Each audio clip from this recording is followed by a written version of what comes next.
provincial de sécurité du mardi 3 janvier 2023.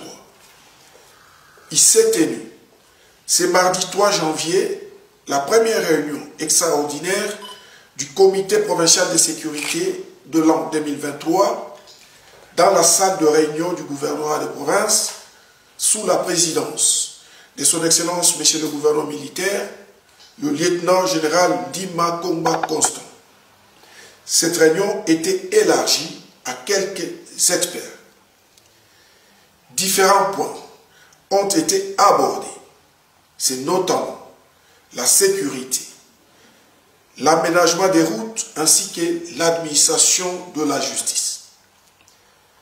Prenant en premier la parole, le gouverneur de province a commencé par présenter ses vœux le meilleur aux membres du comité avant de faire une brève restitution sur les résolutions importantes prises lors de la conférence des gouverneurs qui s'est tenue en Bandaka, en province de l'Équateur. Le comité a examiné, entre autres, les conditions sécuritaires dans lesquelles se sont déroulées les fêtes de Noël et de Nouvel An. À cet effet, il a constaté que cette période festive s'est déroulée en toute quiétude sur toute l'étendue de la province du Nord Kivu, en dépit de quelques cas isolés d'insécurité observés. Et ce, grâce aux moyens tant matériels qu'humains déployés par les forces de défense et de sécurité.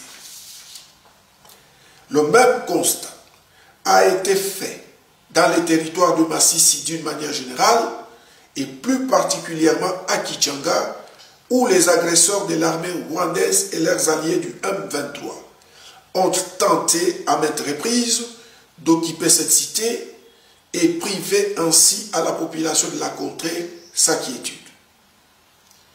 En outre, le comité provincial de sécurité a relevé le fait que la route Nyanzale, Kikuku, Katiru, Kichanga et Goma est devenue impraticable, obstruant ainsi le passage des véhicules à destination de Goma, alors que cette dernière est restée l'une des voies importantes qui sert de trafic pour l'approvisionnement de la ville de Goma depuis l'occupation par les terroristes du M23 et leurs alliés RDF d'une partie de l'axe Goma-Rochou. Ainsi donc, les membres du comité ont recommandé que le moyen nécessaire soit mis à la disposition des services habilités pour la réhabilitation rapide de cette route d'intérêt socio-économique.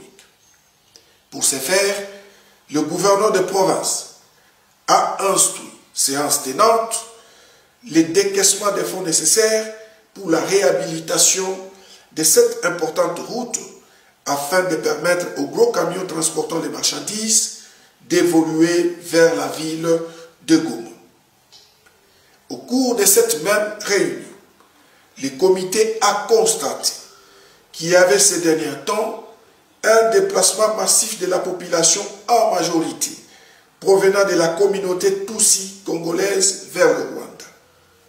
Sur ce point, il a été conclu qu'il s'agit de la manipulation de la communauté Tutsi congolaise par le Rwanda afin que cette dernière aille occuper les camps des réfugiés sous prétexte qu'elle fuyait les menaces et violations de la part d'autres communautés et ainsi donner une justification à la présence de l'armée rwandaise sur le sol congolais. Enfin, le comité a exploité le rapport des services judiciaires ayant trait à l'incendie qui s'était déclaré au marché des souliers à Mani Maendeleo en date du 11 décembre 2022. À cet effet, ces derniers ont rassuré aux membres du comité que le dossier est déjà fixé au niveau du tribunal de grandes instances. Eu égard à cela, le comité provincial de sécurité a appelé toutes les parties à plus d'apaisement en attendant l'issue du dossier. D'autres importantes mesures sécuritaires ont été également prises. Commencé à 11h30, la réunion a pris fin à 15h30.